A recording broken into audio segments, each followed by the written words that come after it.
watching us. It's 1 minute on top of the hour. Time for HLC News at 1 with me, Joan Akosge. And our sign language interpreter is Martha Nasimio.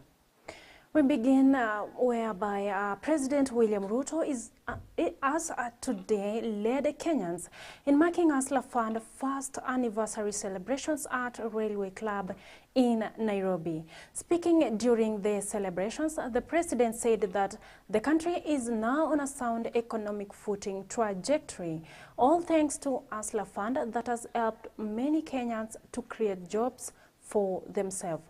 Ruto has also promised Kenyans that their loan limits will be increased.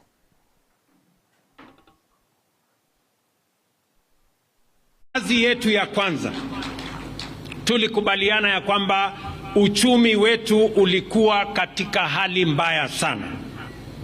Madeni yalikuwa yametusonga kama taifa. Matatizo ya hata kugharamia kulipa hiyo madeni ilikuwa ni ndoto chafu. Ilikuwa ni hali ambayo Wakenya wengi walikuwa wanashangaa tutatoka hapa kwa njia gani. Mimi nataka niwatangazie Wakenya ya kwamba sasa tumedhibiti uchumi wa taifa letu la Kenya. Ile changamoto tulikuwa nayo, kisirani tulikuwa nayo, tatizo kubwa ambayo ilikuwa inatukumba na watu wengi walikuwa wanafikiria ya kwamba Kenya itaelekea mahali nchi zingine zimeelekea katika kukosa kulipa ahadi zao ama madeni yao.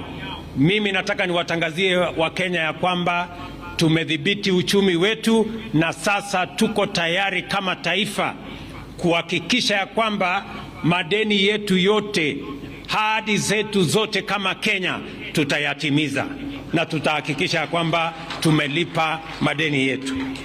Vile nilisema juzi nikiwa bunge, hatua yetu ya kwanza ya kulipa yale madeni ambayo yamekuwa yakitusumbua tunaanza mwezi ujao, huu mwezi wa Disemba, kuhakikisha ya kwamba we put our country in sound economic footing. Let me tell the people of our great nation Kenya, the challenges we had a year ago, we were staring at debt distress. We were staring at a difficult moment. I want to say, because of the decisions we have made over the last 1 year, today I can comfortably tell the nation that Kenya is now on a sound economic footing and trajectory, and we are well on the way to making sure that we respect all our commitments, including all our debts, so that we can get our nation moving. Sisi yetu ni kupongeza hao mahasala. When you started this fund, wale ambaye walikuwa hawatutakii mema walikuwa wanasema hii mahasala wakipewa hii pesa watapotea nayo, lakini hawa mahasala ni watu ya ajabu, wanaendelea kulipa, tunawapongeza because hawa ni watu waangwana, ni waaminifu. Ni vile tu walikuwa wamekosa nafasi, lakini wakishapata usaidizi ni watu waangwana na wanaendelea kulipa, and we encourage them to continue. Ningetaka kuchukua nafasi hii kuuliza viongozi wetu katika kaunti zetu zote across Kenya, hata hapa jijini Nairobi, hao mahasla ni watu ya maana sana, na wapewe nafasi wajitafutie na watafutie watoto wao. And delegates from various countries have begun arriving in Dubai for a conference on climate change, mainly known as COP28 Summit 2023, which is expected to start tomorrow. Many are waiting to see whether the promises made on paying those countries that are negatively affected by the adverse effects of climate change will be implemented. President William Ruto is expected to attend the summit tomorrow.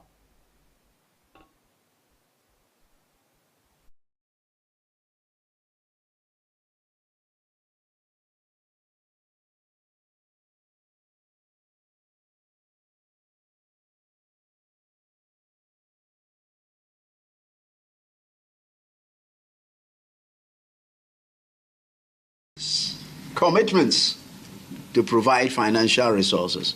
Where are those commitments? The confusion that even the landed people are causing in terms of mitigation of energy is what is causing the Africa not to access resources that they have.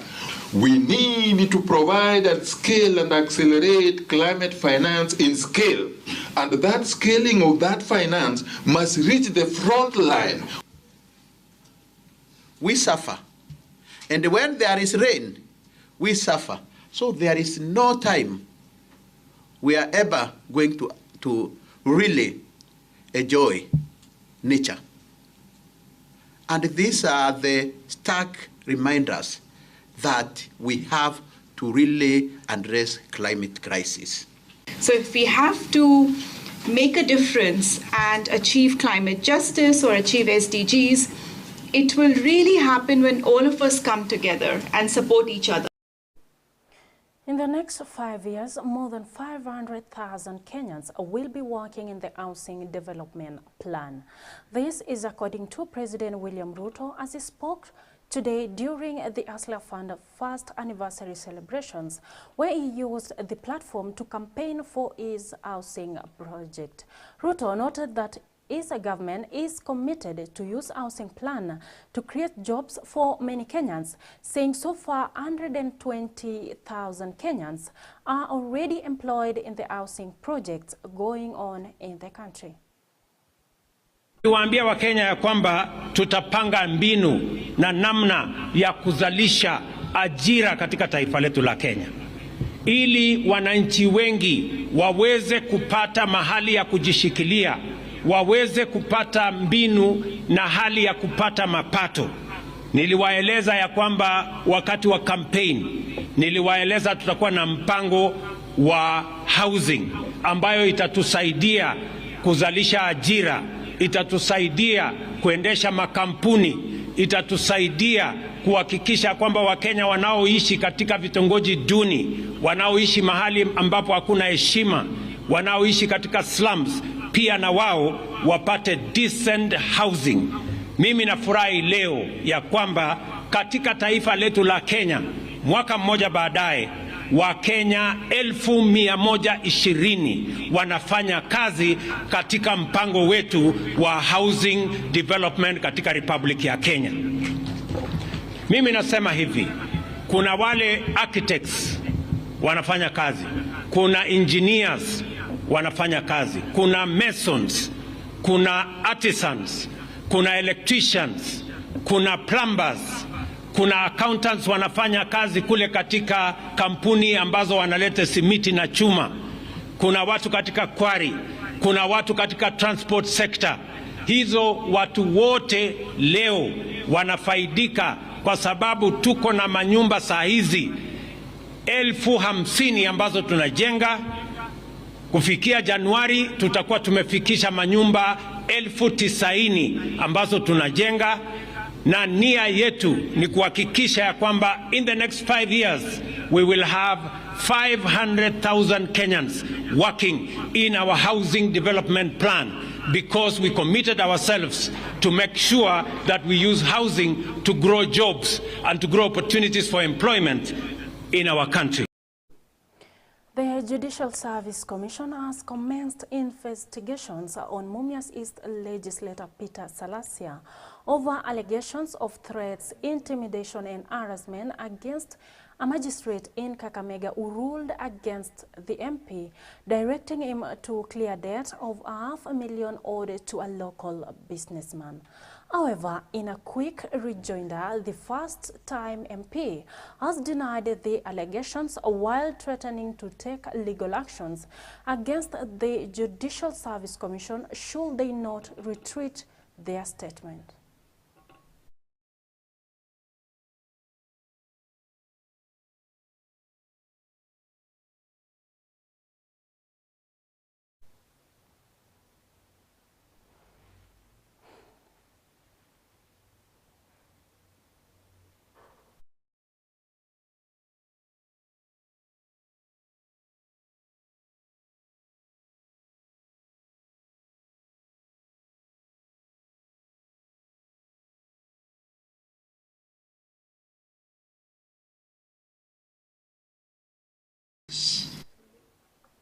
Well, we apologize for that technological error, but moving on, junior secondary school teachers in Kakamega County who signed a one-year contract between themselves and the government are now asking the government through TSC to absorb them into permanent employment agreement as agreed.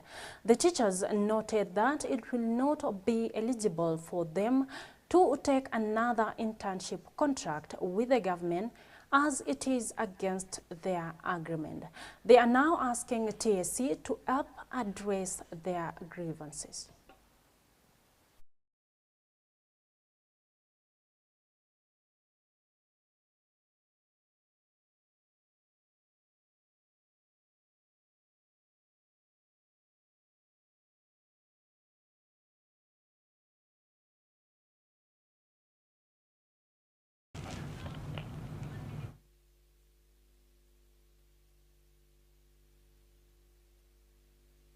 JSS teachers are suffering.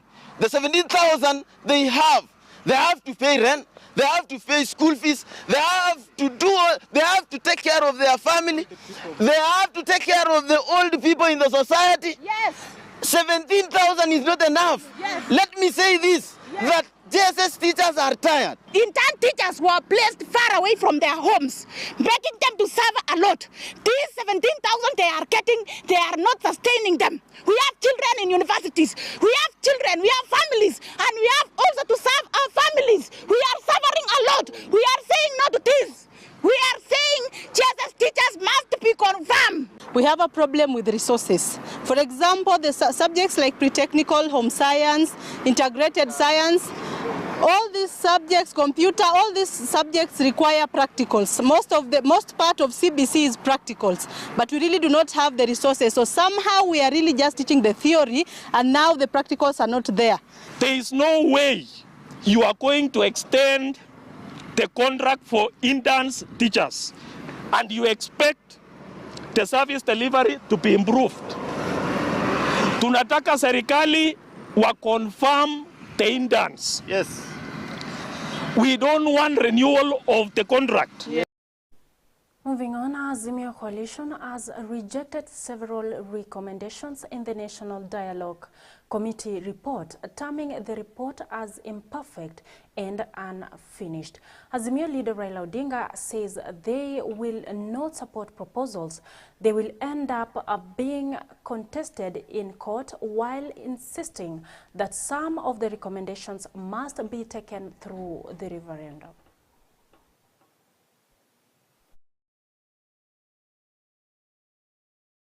Ultimately, imperfect and unfinished, but it is a good beginning. We completely disagree with the government on the matter of cost of living.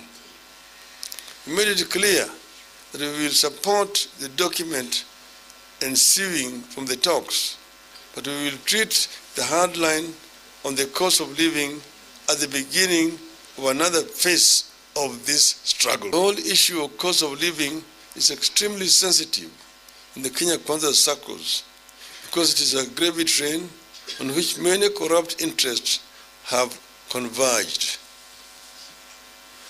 Cost of living cannot come down because the key people in the government are eating from it. But the housing levy, which even the courts have now found to be unconstitutional, cannot be scrapped because it is a gravy train.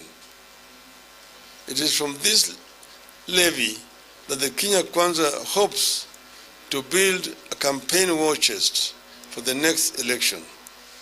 They forget that they may not get there. The matter still remains unconstitutional, and therefore I would urge all the employers to immediately stop paying anything, because you'll be acting unconstitutionally. Other ways will include, but will not be limited to, consultations with the people. At all times, we will retain the right to call on the people to take steps that we deem necessary to force the government to lower the cost of living. To create the office of the leader of opposition or to formalize the office of the Prime Cabinet Secretary, the people of Kenya have to have their say by way of a referendum. Besides, it is a constitutional requirement that such significant restructuring of government must go through a referendum to avoid the mischief that may be played by some people going to court. It is also our stand that this country cannot continue moving forward by being undecided. We have to agree whether we want a parliamentary, presidential. The number of Kenyans affected by floods has risen to over 93,000 after another 3,000 households were displaced in the last 24 hours. Despite there being no deaths reported in the period, the government has announced an outbreak of cholera and malaria in the northern part of the country as a result of the floods. According to the government spokesperson Isaac Mwaura, more aid has been sent to the affected areas so as to curb the effects of flood. Hata kama ni mambo yametendeka hivyo, kuna zile shelters ama camps ambazo serikali imeweza kuweka na ziko 118, na fauka ya hayo tayari kuna kaunti 12 ambazo zimeweza kupewa chakula cha kuweza kuwasaidia wananchi, na kaunti 4 ambazo zimeathirika zaidi tumeweka chakula na pia na dawa na kadhalika ili tuweze kukidhi mahitaji ambayo yanatokana na wananchi. Zile dam zetu kama za Kiambere zilikuwa zinafurika, lakini tunashukuru kuripoti leo kwamba angalau kwa sababu mvua haijanyesha siku 2, kiwango cha maji kimepunguka kwa mita 1. Lakini hiyo sio kumaanisha kwamba watu wasiwe na wakichukua hatua ya kuweza kujilinda wao wenyewe, kwa sababu hatujui huu mvua vile unavyokwenda, na tunaonyeshwa kwamba mvua utaweza kuongezeka siku zinazokuja hivi karibuni. The situation in these counties has also led to an increase in disease outbreaks such as cholera, malaria and diarrhea. Specifically, a total of 391 cases have been reported of diarrhea in Garissa, Kwale, Mandera and Wajir counties, while 94 cholera cases have been reported in Lamu County alone. So the situation is dire. Additionally, increased cases of malaria have been reported in Mandera County, 10 of which have been confirmed, while 539 remains suspected cases. When you see like 2 dams being done on a seasonal river, yet none is being planned around the counties where lakes like Lake Victoria are. If we just had a dam up somewhere in Homa Bay County, all that water now, killing families down the lake would have been, trapped and would have been made useful for other purposes. But you have things like Aror, Kwakamorer in a river which is seasonal, and you have billions of money going there. You have dams being forced in places, yet there are places where they can be trapped. Hili jambo lisiwe ni la Nyanza peke yake. Mafuriko yako katika sehemu nyingi za Kenya, yako kule katika the northeastern, yako kule pande ya Tana River na yako katika sehemu nyingine za Kenya. Kwa hivyo hili ni jambo ambalo linakata cross many counties. Kwa hivyo serikali itafanya kile iwezayo kuona kwamba wananchi hawaathiriki. The 16-day campaign to end gender-based violence is gaining momentum. Girl child rights activists, in collaboration with various stakeholders in Samburu County, are raising awareness on the effects of female genital mutilation (FGM).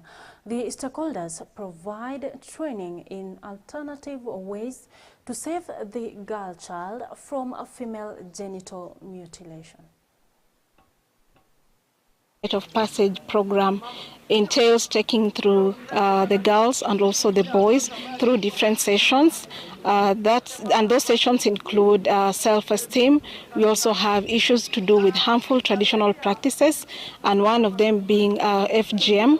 We also have child marriage and teenage pregnancy. Alternative Rite of Passage also entails instilling positive discipline. Msasi walgisin tuliamua hakuna kukata wasichana. Hata rais yetu ameamua wasichana asikatwe. Hata sisi wasasi wa Samburu tumekubali. Hii mambo ya tohara ya wasichana. Ninataka kuambia wasasi wengine wote, bila kujali wewe ni nani, hata kama wewe ni mkubwa wa serikali, ama wewe ni mganga, ama wewe umesoma, it doesn't matter what power you have. Lakini ni mzuri ujue ya kwamba hakuna mambo ambayo inaitwa kutahiri msichana. Mimi mwenyewe yangu hawezi kuguswa. Na ukitaka kugusa kuja uone the true color of a man. We also engage the boys who are upcoming Morans so that they can be the gatekeepers. They can also be their sisters keepers, because most of the time, or in this community, a Moran or a grown-up man is oriented of not marrying uncircumcised girl or a girl who has not undergone female genital cut. That's why we have them here so that they can also be empowered. Watu wengi wanatairiwa ama kuna hiyo maneno ya FGM. Alafu kuna watoto wengi wanaosa wakiwa wadogo. So kupitia mradi kama hii tunaona kama inasaidia jamii kuelewa haki ya watoto. Kwa wakati kama huu wa holiday, haya mambo yanatendeka kwa sababu watoto wako nyumbani, na pia wale ambao wana perpetrate haya maneno wako karibu na hao watoto. So tumechukua fursa hii kukua na hao watoto kwa siku 4 tukishirikiana na World Vision na stakeholders wengine ili tuhamasishe. The Anti-Corruption Court on Wednesday sentenced 2 DCI cops on charges of bribery and shooting at EACC officers to rescue their colleague from arrest. The 2 were convicted last week after the court found them guilty of receiving a bribe, concealing evidence, and obstructing EACC officers on lawful duty. Appearing before Milimani Law Court's Chief Magistrate Thomas Njoki, the 2 were sentenced to 1 year imprisonment.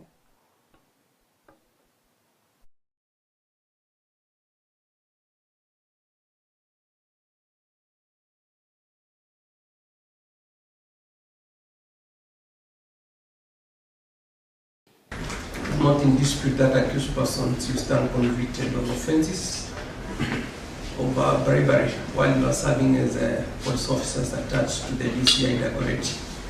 2, conduct of accused persons during the trial.